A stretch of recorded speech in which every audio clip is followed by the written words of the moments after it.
Y bueno, ahorita hablaremos de un tema súper importante que es la educación medieval y la conquista. Haré una pequeña narración sobre la educación medieval. En la Edad Media, la educación era un privilegio reservado a pocos a la Iglesia Católica. Con su poderosa influencia, modeló los sistemas educativos y utilizó la enseñanza como herramientas para difundir su fe. Pero ¿cómo se relacionó la educación con la conquista de América? Exploremos cómo el cristianismo influyó con los métodos de enseñanza y cómo estos se aplicaron en el mundo nuevo. Ustedes están preguntando ¿en qué año fue? Ubicación geográfica y contexto general sobre la educación medieval y la conquista. Yo sé que ustedes tienen muchas ideas y ahorita se las voy a resolver. Bueno, les voy a dar el año. La Edad Media abarca aproximadamente desde el siglo V hasta el siglo XV y su ubicación principalmente fue en Europa, aunque la educación se extendió a las colonias, a los territorios y a los territorios que fueron conquistados como América. Y la Iglesia Católica tenía un poder inmenso. Y la educación estaba fundamentalmente ligada a la religión. Los monasterios y catedrales eran los principales centros de aprendizaje.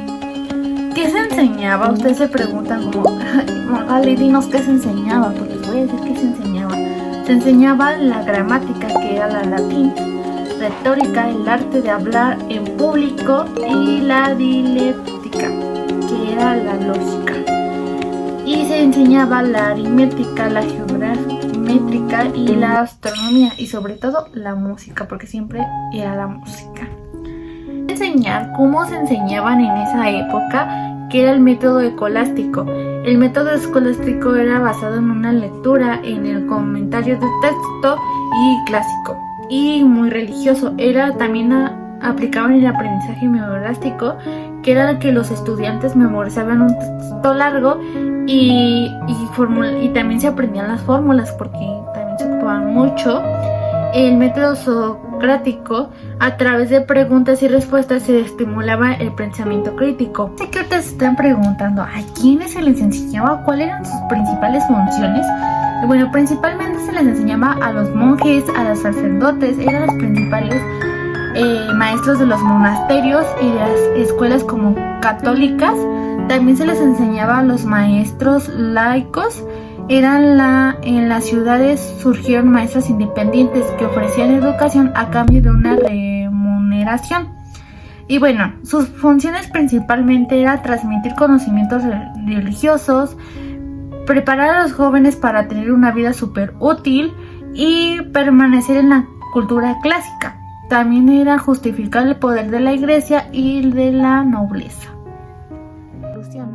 La educación escolástica, patrística y monástica, aunque arriesgadas en el contexto histórico y cultural diferente, ofrecen valiosas lecciones para la educación actual. Su énfasis en la formación integral, la búsqueda del conocimiento y la transmisión de valores siguen siendo muy relevantes.